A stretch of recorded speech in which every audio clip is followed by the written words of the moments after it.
Já está na tela conosco o Alexandre Rossato, vice-presidente de futebol do Grêmio. O César Fabres está posicionando tudo para conversar com ele. Fabres, tudo contigo. O Rossato, vice de futebol do Grêmio, já está na linha conosco. Obrigado por nos receber, Rossato. Prazer falar contigo e teremos um grande jogo, né, nesta noite aí contra o Cruzeiro.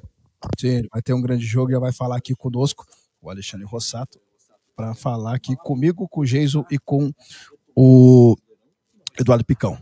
O Grêmio, que tem desfalques para o jogo de hoje à noite e vai pegar um time que está ainda buscando e disputando com o Flamengo a ponta do Campeonato Brasileiro. Tudo bem, Rossato? Bom dia. Bom dia, tudo bem, Jason? Bom dia, torcida tricolor. Realmente, né, Jason, a gente sabe da dificuldade que é esse jogo de hoje. Não tem mais jogo fácil dentro do Campeonato Brasileiro, é importante que se diga isso. Né, o Grêmio passou todo esse período aqui trabalhando muito forte, isso é importante também que a torcida saiba. Eu não posso deixar de referir também que, dada a responsabilidade e necessidade de trabalho, o Grêmio foi o clube que deu o menor período de férias, foram 10 dias. Né, então o Grêmio também antecipou o seu retorno para poder intensificar os trabalhos que eram necessários, porque a gente vem de uma troca de comissão técnica que também não tinha tido tempo ainda para trabalhar. E hoje eles tiveram esse tempo. A gente tem alguns desfalques no time, mas a gente tem a certeza aqui que o Grêmio terá uma outra postura dentro de campo. Ele vai brigar, vai tentar brigar de igual para igual com o Cruzeiro para tentar sair com um resultado positivo daqui. Tudo bem, Rossato, bom dia. Uma situação que nós não podemos deixar de falar foi o que ocorreu na sexta-feira sobre a Arena, e até eu conversei com o vice-presidente Eduardo Magriço, que está mais inteirado nessas questões da Arena, da administração, junto com o presidente Alberto Guerra, mas o senhor, na pasta do futebol, como recebeu essa notícia, essa ação do Marcelo Marques, porque vai refletir justamente no futebol, tendo o público gremista abraçando mais a Arena, porque você sabe muito bem, vocês sabem muito bem o quanto que estava desgastada essa relação entre Grêmio e Arena. Então, como que o futebol recebeu essa notícia? Bom dia. Bom dia, Fabrício, tudo bem? Com grande alegria, né, Fabrício, que a gente recebe essa notícia. Eu acho que é um jogo de ganha-ganha, ganha o torcedor, ganha o clube, ganha os dirigentes, ganha o futebol, ganha com isso.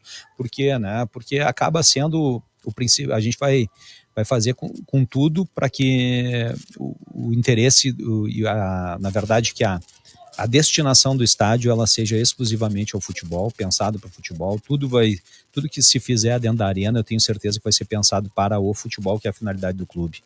Então, acho que a gente vê com muita alegria. Agradeço aqui também a ação do Marcelo enquanto dirigente e torcedor do Grêmio. Acho que isso é fundamental, né, para virar uma página, né? O Grêmio sobe um degrau na sua história em relação à solução desse problema. Até sobre isso, né? Porque o torcedor ele fica na dúvida, como vai funcionar agora? A gente sabe que vai ter um período de transição, o que o Grêmio já pode fazer a respeito de ter também a Arena agora mais dentro do controle do clube? O que a gestão pode já colocar, por exemplo, para o próximo jogo já na Arena? Esse assunto ele tá dentro, assim, nos pegou dentro de uma viagem, né? Então ele está exclusivamente com o presidente, com os vice-presidentes do clube. Então hoje eu não tenho muito o que te falar em relação ao modus operandi que vai ser daqui para frente. E ao que eu sei, tem uma reunião também do Conselho de Administração com o presidente, junto com o Marcelo e, se eu não me engano, o Celso Rigo também, que eu acho que daí sai um norte e as definições, né? Existe a possibilidade já de investimentos imediatos no futebol, dentro dessa colocação, para esse momento, porque ao que tudo indica, Rossato, e você que entende muito bem da política do Grêmio, Marcelo Marques se encaminha como um candidato a ser eleito presidente para a próxima temporada. Já nesse momento, nessas conversas que iniciam nesse final de semana, algumas situações podem ser alinhavadas pensando no Grêmio dentro de campo, ajudando o Grêmio nas contratações?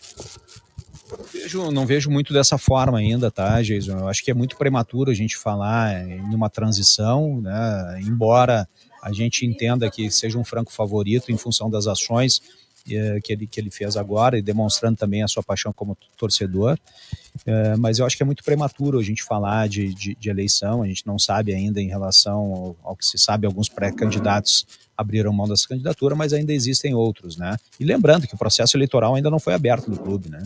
Então não está ainda dentro do processo aberto.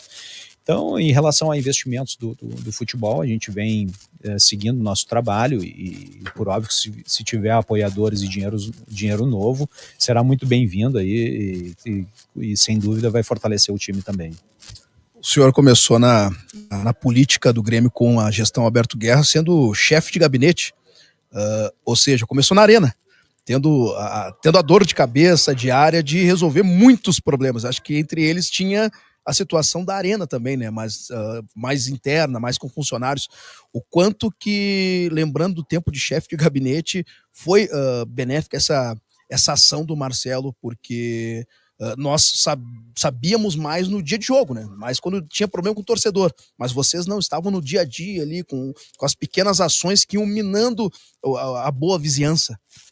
Essa ação do Marcelo, eu acho que ela beneficia num todo, né? Desde a negociação, do pré-jogo, do pós-jogos, de receber a torcida, para que a torcida seja mais bem recebida, né? Tratada efetivamente como torcedor e não simplesmente como um cliente, né? A gente costuma dizer que se o torcedor do Grêmio fosse um cliente, ele não voltava mais, né? Então, ele não é um cliente, ele é um torcedor, né? Então, embora seja um cliente do clube, antes ele é um torcedor. Porque cada um de nós, se a gente for num restaurante e for maltratado, a gente não retorna, né? Então, é isso. Então, a gente tem que, primeiro, pedir a paciência do torcedor para que ele tenha a certeza de que as coisas vão se modificar e o entendimento dele. E aproveita até para pedir desculpas, né, por todo o maltratamento que ele já teve dentro da Arena. Mas isso a gente já sabe que tem data para modificar. Você falou aí da paciência do torcedor, e a gente tem visto nas redes sociais a euforia, ela voltou, o torcedor está muito feliz com isso que aconteceu, o ambiente entre os torcedores mudou de uma forma muito positiva. O Jason falou da questão dos investimentos, mas como você tem trabalhado para usar também essa euforia do torcedor, para quem sabe reforçar o time ou até trabalhar isso internamente com os jogadores, uma conversa para que o restante da temporada também seja de alegrias dentro do campo, não só nessa questão da Arena?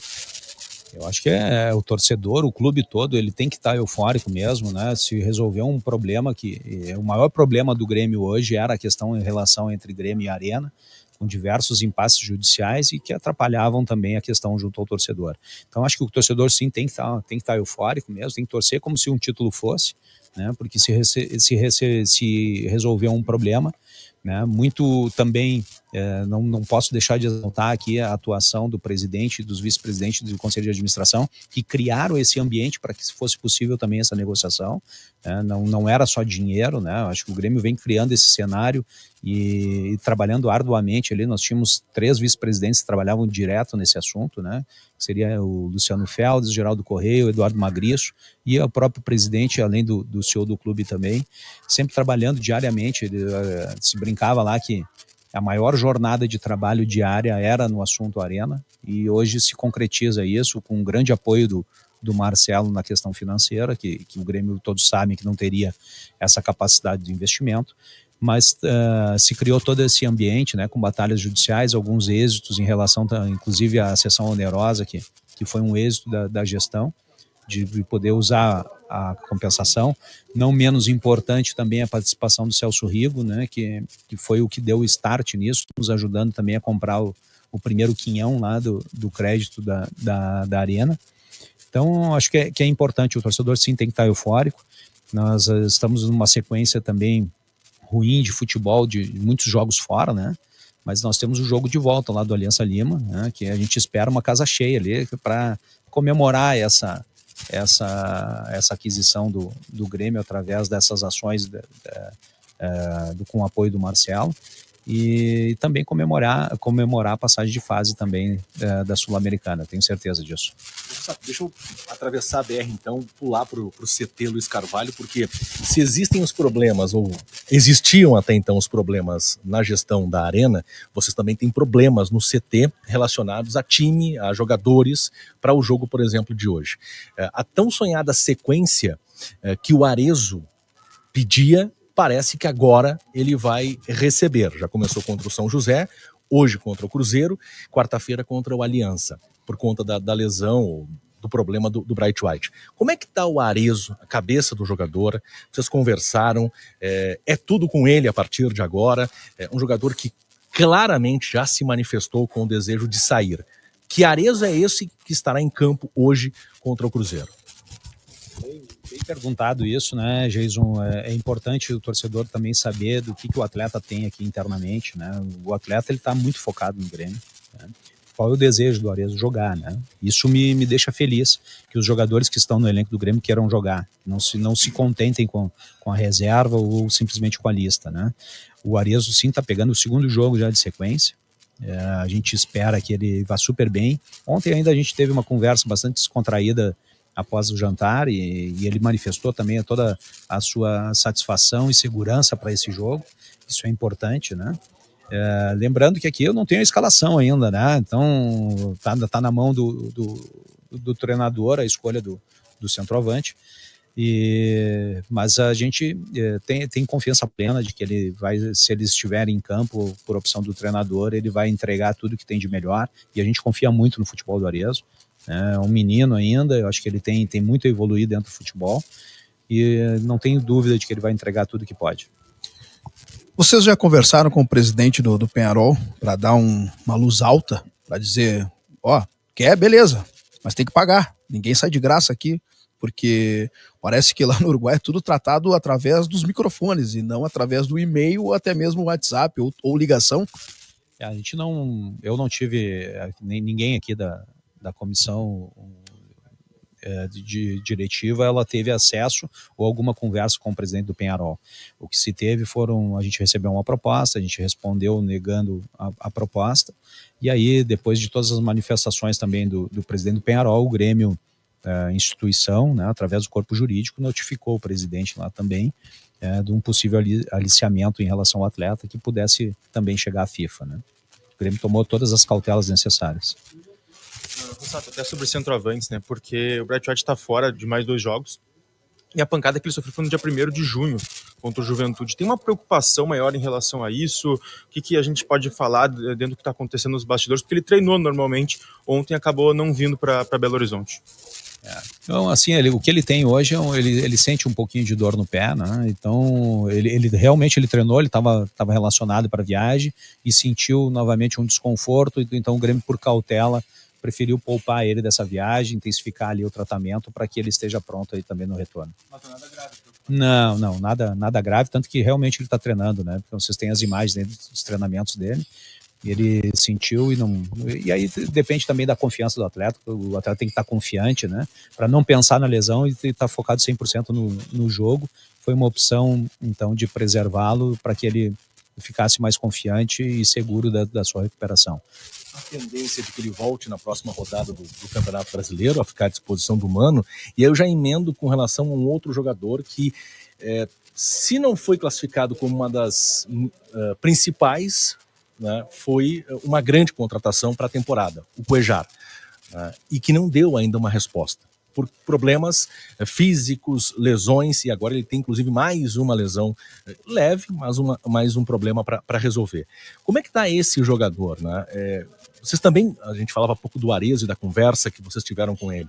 Vocês também conversam, o Cuéllar também conversa, ele entende o momento que ele está vivendo, né, e do torcedor cobrar ele em campo e ele não conseguir? Em relação ao Bright, sim, ele deve estar à disposição já para o jogo do Rio de Janeiro contra o Vasco, tá? E aí é uma opção também do treinador, né? Em relação ao Cuéllar também, tá? Ele também nos procurou toda a direção ali, nós fizemos uma reunião com ele, a pedido dele, inclusive, né? Para ele está muito descontente em relação à não entrega do resultado. Isso é muito bacana também, porque ele partiu dele isso. Ele está pronto fisicamente, acabou tendo a infelicidade de ter uma lesão grau 1 ali, conforme foi divulgado, mas acredito que em 10, 15 dias ele esteja recuperado dessa lesão e à disposição do treinador também para jogar. Ele está muito feliz em Porto Alegre, né, descontente com o seu desempenho, mas a gente tem a confiança ainda de ter o Cuéllar que a gente contratou, o Cuéllar que a gente sabe que pode entregar. Teve algum erro, Rossato, em relação ao planejamento inicial com o Cuéllar? Eu sei que é complicado falar de quem não está, ou de quem já saiu do clube, né? Mas ele veio com um staff anterior, né? Com um treinador anterior, com uma metodologia totalmente diferente, que é hoje do Mano com o Filipão. Então, teve alguma rota que não foi o certo ali nesse início, que está acarretando nessa sequência de não utilização do Cuéllar? O Cuéllar, ele chega, né, e causa também uma boa repercussão por conta da gente saber quem é o Cuéllar, né? Então tinha toda uma ansiedade ali, inclusive do atleta, de estar em campo. Em conjunto com a comissão técnica anterior, se constatou depois que foi muito antecipado o retorno dele aos gramados, que ele deveria ter feito um processo físico mais acentuado, que foi feito agora. Então, assim, o Cuéllar tá pronto. Ele participou, inclusive, do amistoso lá que a gente teve também com o Aimoré, exato. Ele participou, e aí também ali puxou um pouquinho. Também precisa ter a confiança, o atleta precisa ter a confiança de que está bem fisicamente também para poder entregar o seu pleno. Nessa conversa que teve entre vocês, teve alguma coisa que foi colocada para que possa melhorar, alguma atitude que possa ser feita tanto do clube quanto do próprio atleta, para que ele volte e seja realmente essa contratação que o Jason citou anteriormente, uma das principais da temporada? É foco, né? E foco ele tem, tá, Picão? Então, assim, ele tá muito focado no trabalho. O clube se botou à disposição dele em tudo que ele precisar, não só ele, quanto qualquer atleta do grupo. O clube está sempre presente, sempre fornecendo os meios para que as coisas possam acontecer da melhor forma. E não foi diferente com o Cuéllar. A gente reiterou a disposição, ele agradeceu, ele disse que nunca teve tão recebido dentro de um clube em relação à sua situação, da preocupação que o clube tem, né? A gente fala diariamente, sabendo como é que tá cada um deles. Então ele também se sentiu muito valorado isso, e tem esse compromisso, e ele também se comprometeu de nos entregar muito no segundo semestre. Qual é a atualização que vocês do departamento de futebol têm com relação a reforços? Porque o torcedor está aí preocupado, a janela abriu, o Grêmio ainda não anunciou ninguém além do Alex Santana, né, que inclusive vai ser titular hoje contra o Cruzeiro, mas em que estágio andam as contratações do Grêmio para esse segundo semestre? Jason, a janela ela é bastante longa, né? Ela fecha só lá em 2 de setembro, e a gente sabe que também a gente tem algumas conversas um pouco mais avançadas, mas a gente sabe também que tanto os empresários, os clubes e também os atletas, eles acabam aguardando também o andar da janela também, para ver o que tem de mais atrativo, né? O que tem de proposta mais atrativa financeiramente, né? Todos, quando recebem o contato do Grêmio, vêm com bons olhos, mas a questão é grana também, né? E isso faz parte de uma negociação, onde você abre a janela, não é sempre no primeiro dia que consegue negociar. Acho que não é só o Grêmio que não contratou, acho que nenhum clube do Brasil anunciou contratação dentro dessa janela. É natural que o processo é assim, é uma negociação que pode se arrastar um pouquinho mais. A gente também tem a questão das saídas, que a gente precisa entender isso, né? Ver o que pode movimentar, para também saber direcionar também os reforços. Até em relação, Rossato, ao planejamento, a partir de agora, são jogos de 3 em 3 dias, e o próprio Mano Menezes deixou bem claro que alguns atletas, os da base, vão ser utilizados. Principalmente o Jardiel, né, que vai ser uma novidade, porque o Riquelme já está aqui, o próprio Mac vai e volta também. Mas em que momento vocês planejaram usar mais esses meninos, sendo que são jogos atrás de jogo atrás de jogo, importância nos jogos até, principalmente a Sul-Americana. Então como é que está esse planejamento com os jovens que vêm ganhando aí um destaque mais no profissional que até mesmo na base, que não vive um bom momento, mas são jogadores que são de boa qualidade? O planejamento da utilização dos jovens, ele tá desde o D1, né? Eles fazem parte do elenco, né? A gente sempre projeta que tem que ter um titular, um reserva e um menino da base por posição, né? E o Grêmio vem utilizando com grande número, né, os atletas da base. São grandes os jogadores que estão subindo, a exemplo do Alisson. Esse ano aí foi o Alisson, o Serrote, né, o Riquelme, o Mac estava machucado e agora já passou a integrar novamente a comissão. Então, assim, o Vieri, exato. Então, assim, a gente tem essa política de introduzir esses atletas da base. É o melhor investimento do clube hoje, é o atleta da base, né? Aquele que ele custa menos e é o cara que tem a questão também muito mais sanguínea em relação ao clube. Isso é importante a gente trazer também. Então, assim, a utilização vai ser cada vez maior, assim, em relação aos atletas da base. Dentro dos reforços, o Grêmio recebeu agora durante a semana um reforço que está retornando, que é o do Felipe Carbajo. O Mano falou sobre ele, o que o departamento de futebol conversou com o jogador, até para entender a situação dele, se ele quer estar por aqui, se vai ser utilizado, qual que é a situação do Carbajo agora, que também está dentro daquelas posições que o Grêmio está buscando no mercado.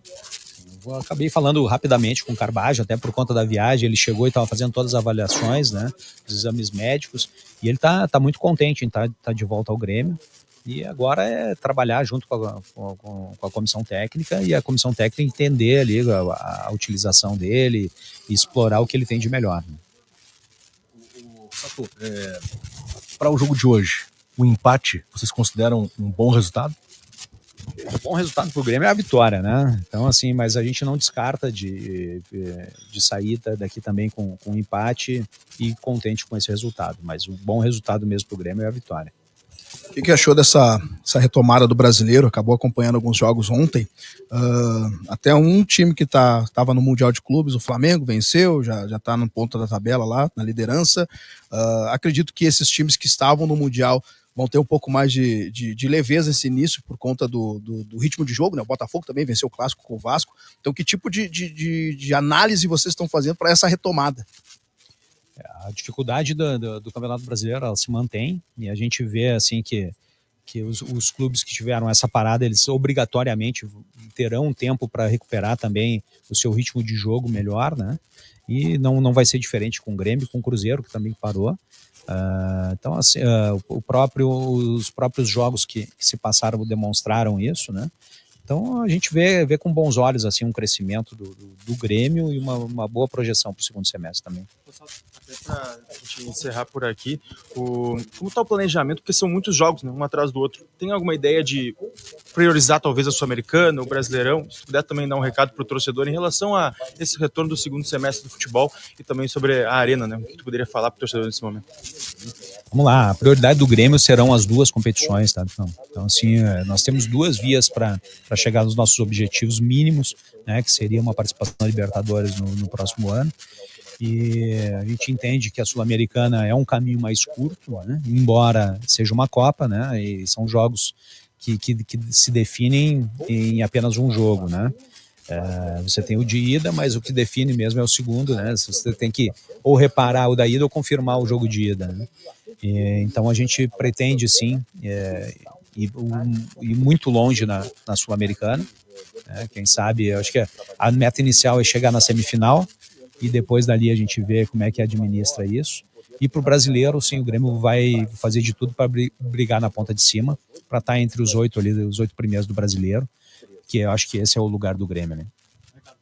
O recado para o torcedor é que esteja confiante, que agora a gente também tem essa situação da Arena, né? O futebol ele vai entregar tudo que tem para entregar, vai brigar na Sul-Americana, vai brigar no Brasileiro, e espero que o torcedor lote a nossa casa agora no jogo de volta também do Aliança Lima, da Sul-Americana, para que a gente possa fazer uma festa pela aquisição da Arena e também pela passagem de fase.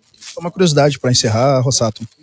É a primeira vez que eu te entrevisto pessoalmente, e eu conversei muito contigo, muito na parte quando tu era o chefe de gabinete lá do presidente Alberto Guerra. E tu é uma das caras novas na política do Grêmio. E teve esse desafio nesse início de ano, né, de assumir o futebol.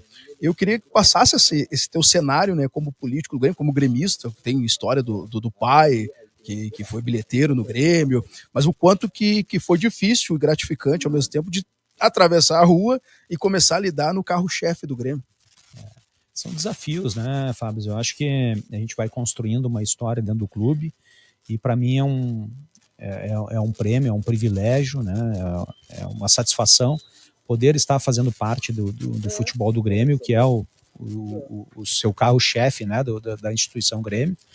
E me orgulha muito, né? Me orgulha muito ter isso. Tem a questão efetivamente da minha relação familiar, que é desde molequinho eu frequento o Olímpico lá com meu pai, frequentando as bilheterias, depois indo para os jogos, desde a sala de tesouraria. Então tem uma história afetiva bastante grande assim no Olímpico, né? Nasci ali ao lado, nos prédios da Auriculara. Então isso me deixa ainda mais emocionado e agradecer a confiança do presidente, do Conselho de Administração por ter me dado essa oportunidade de viver isso e poder contribuir para que a gente tenha um bom resultado no futebol também. Obrigado, bom jogo para nós. Bom, obrigado, gente. Então, torcida, vamos lá, a gente tem esse jogo, vamos com certeza fazer um resultado positivo aqui e voltar vitorioso aí para esse jogo da volta também do Aliança Lima. Tá aí. Então, o vice-presidente de futebol do Grêmio, Alexandre Rossato. Felipe Kunrat, o que achou da entrevista do vice-presidente de futebol do Grêmio, Alexandre Rossato? Deixa eu pegar aqui, deixa eu só te colocar. Parabéns aí pro Rossato, dar um abraço nele por voltar a ter noção do que é representar as cores do Grêmio. Abraço. Só responde um pra ele, ele achou que ia apoiar, vai falar aí já pra ele. Parabéns, Rossato, tamo junto. Obrigado por falar com o torcedor gremista aí. Espero que essa sequência possa ser positiva. Os relatos que chegam pra gente do trabalho do Mano no dia a dia, eles são muito bons. Espero que as coisas possam andar. Obrigado, Felipe. Eu que agradeço a oportunidade de estar falando, usando esse canal de vocês aí, que a gente sabe que é um canhão aí para chegar até o torcedor aí. Bom, um abraço aí, um bom trabalho para vocês aí, que ao final do dia aí a gente tem um bom resultado também para comemorar. Tamo junto, vamos ganhar do Cruzeiro, vamos, quem sabe um pontinho me serve também, Rossato. Mas a gente vai pela vitória, também. Um abraço. Valeu. Abração. Tamo junto. Alexandre Rossato, que é vice-presidente de futebol do Grêmio.